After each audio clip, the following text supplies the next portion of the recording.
Дами и господа, поканих старозагорецът Йордан Петев, момчето, което говори с ноти, същият, който в Гласа на България пребори конкуренцията, за да стигне до концертите на живо. Той притежава рядко срещания певчески мъжки глас контратенор, най-високата разновидност на тенора.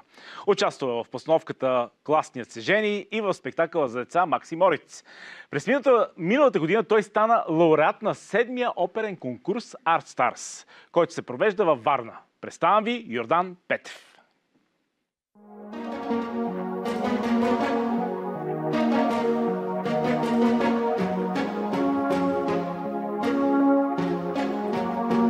Явно пак сме се събрали. Хареса ли ти как те заварих? Викаш няма нещо между вас едва ли? Можеше поне да ми кажеш. Сори пак, но грешката е твоя.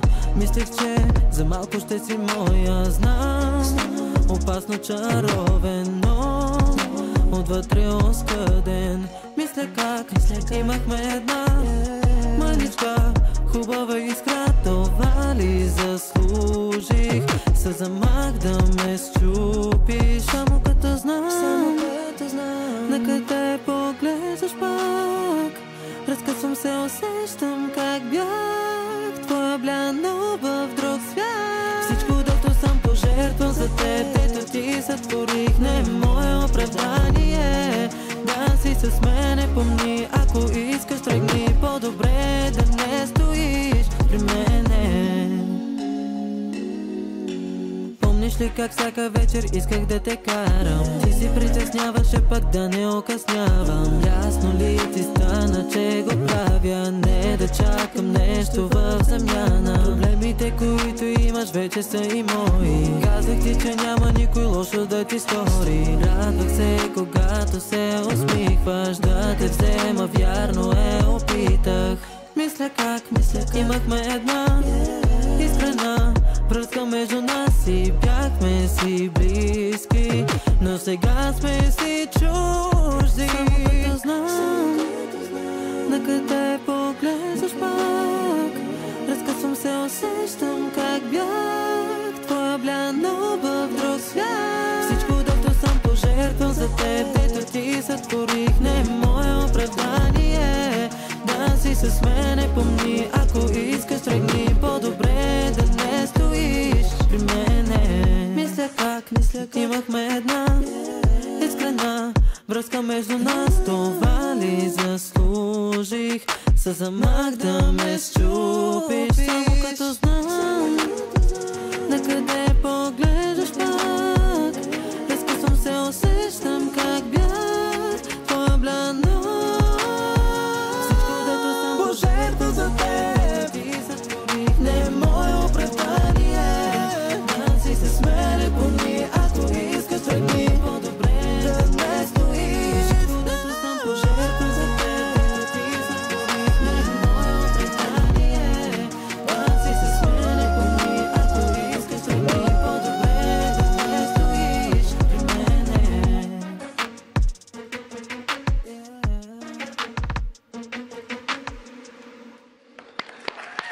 Йордан Петев! Заповядай, приятелю. Много ми е приятно. И на мен. Заповядай. При мен нова песен. Да. Вървим към албум. Чакаме до края на годината, се надявам да излезе албум. Сега това е първото парче, което ще излезе на 25 февруари. И съм много щастлив, защото това парче го направихме изключително бързо. Направихме го с Цветелин Шангов. Той е продуцент и съкомпозитор на музиката. Текста си е мой. Браво на Цветелин. Да, наистина браво на Цветелин, защото с него много бързо се работи и препоръчвам Цветелин Шангов, ако някой има проекти, които иска да реализира. Може да пееш, ще да му се обадя, но някой друг ще му се прави магии, така че... Така ли? Викаш, ще ме направи контратенор, така ли? Контратенор не знам дали ще те направя, но може да направи някакви неща. Поносим ще те направи. Мецо-сопрано. Поносим. Поносим е добро. Много готово. Дай да поговорим за теб. За музиката те забелязва Мария Цанева. Да. Учителка? Да, Къде? точно така, в детската градина. И тя беше ми казала... Ама тя е учителка по музика или си учителка? Да, учителка по музика. Тя свиреше на акордеон и тя всеки път обичаше да ни събира. И понеже ние пяхме такива детски песнички, аз ги наизустих всичките, защото ние всеки ден пеем едни и същи песни. И то в един момент трябва да го научиш. И то в един момент ги научаваш, да. И тя ми забеляза, че аз пея доста правилно за възрастта си, при което ми каза, момче, ти трябва да се занимаваш с музика, не знам си какво. И аз викам, каква музика, какви 5 лева? Смисъл, какво да осъзнае едно малко момче? Аз тогава я рисувах. Въобще чакаше се да се види аз кой път ще избера, дали ще рисуването, дали ще музиката. Сферата на изкуството е било. Абсолютно да, но понеже не ми млъква устата, затова избрах и пеенето. А след това идва детска музикална формация Звездопад. Да. Това кой клас е? Може би 3-ти клас. Тогава... Ти направо си влизаш в шампионска лига. От детската градина пеене, отиваш си в вокалната група. Да, въобще. Аз бях много убеден в един момент, че ще се занимавам. Там вече пътя е избран. Да. Там вече сме сигурни, рисуването го зарязахме и го оставихме. Мариана Димитрова. Мариана Димитрова, да. Много е важно да помним нашите учители. Аз ги помня всичките. Браво, браво. И някои се ми казват, да не ме забравиш, като направиш кариера и не знам си какво. Викам, как ще ви забравя, като вие сте част от моя път. Сигурно сте вълнували, като определено. Между другото, тя веднага Аз, извинявай, само една скоба. Първи момент гледам, викам, Принс.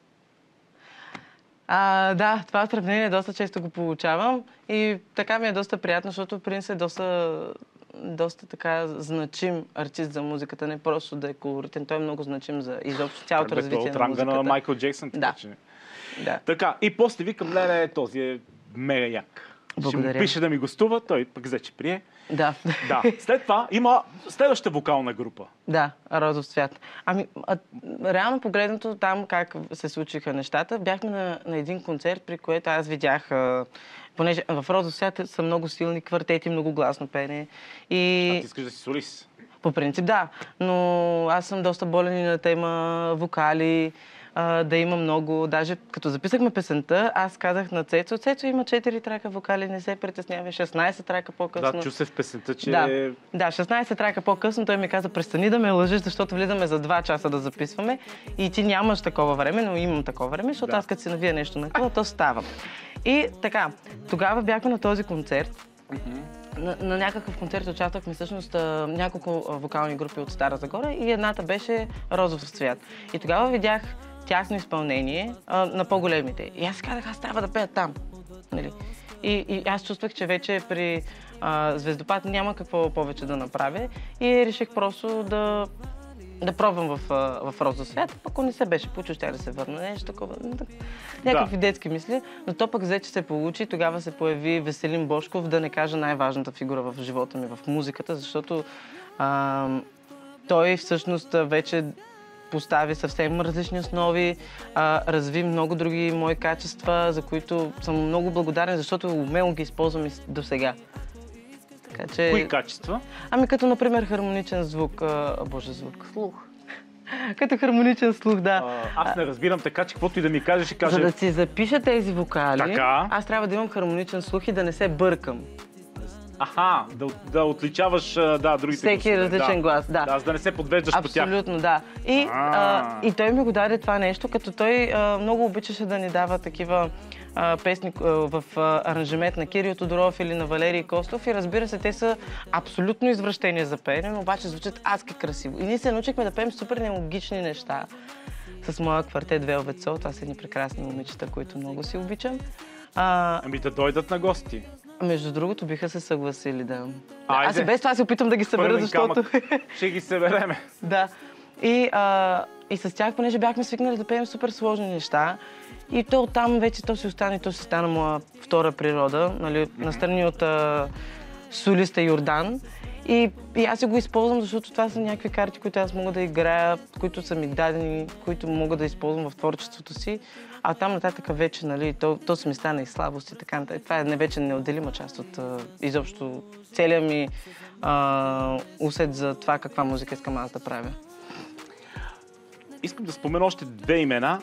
Ти ще кажеш каква част са изиграли в твоя певчески път. Нина Димитрова и Костадин Чамов.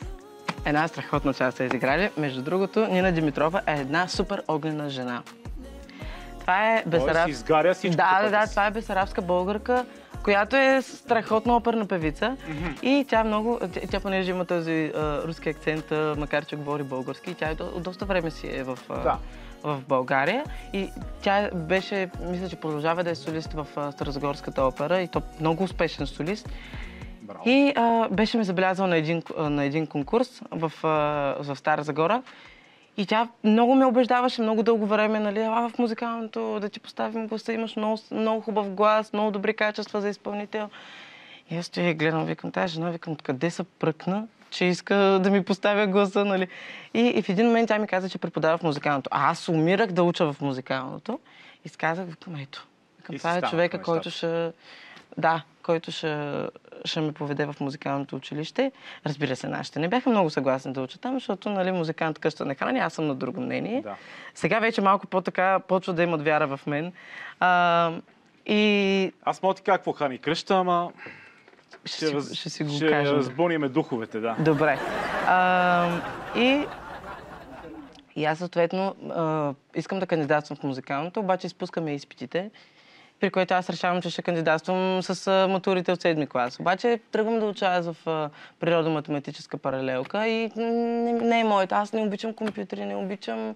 Нали, английския добре, че се случи, защото нашата класна тогава Милена Палазова беше луда. И тя продължава да е най-лудия човек в това училище. Луда в най-добрия смисъл на думата. И тя наистина успя да ни научи, нали, особено хората, които имахме желание. Въобще, нали, реално тя беше страхотен класен, обаче аз просто не чувствах това училище мое. Искам музика. Искам в музикалното, и да. Сега вече момент. това е твой основен професионален път, музиката. Да. Там се появява и в... Кой се появява? В училището... Костадин Чамов. Да. Той също се появява вече когато... Защото Нина Димитрова беше много честна и много открита към мен, защото и аз бях такъв. Да. А той е преподавател по музика ли? Не, той е преподавател в същото музикалното училище, пак е оперно пеене преподава. Ето вече ти показва някакви... Да, при което той беше съгласен да ме води като контратенор. Нина Димитрова каза, аз не я познавам тази техника, не мога да ти я преподам. Затова, ако искаш, отиди при някой, който ще ти я преподаде. И Костадин Чамов каза, добре, дай, ще го пробваме, ще видим. Да. И то се стана, приехаме и в академията, съответно там бях при Велизара Караянкова, после се преместих при мецо-сопраното Мариана Пенчева, която, ако гледа това интервю, да знае, че много си я прегръщам, много се целувам. Към коя камера да й кажа? Към която и да кажеш. Браво, Данчо, страхотно. Колко учителя стоят зад теб. Да. И ги помниш, и глас. Браво. Златен път те очаква. Дай Боже. Няма дай Боже. Който е седнал тук, после жена успехите. Пожелавам ти ги. И да издадеш албума, като дойде с всички песни вече, ще дойдеш в шоуто да го представим албума. Да. Живот и здраве да стигнем до втората песен. До втората песен. Мислим някъде април-май да излезе. Не се притесняй. Албум може и с 2 песни. Аз искам така. Повече. 12 песни. 12. От 9 до 12 песни да ги има. Да. Добре. Това беше, приятелю. Благодаря ти още веднъж, че дойде на гости. И аз много благодаря. Дами и господа, а ние продължаваме веднага след рекламите.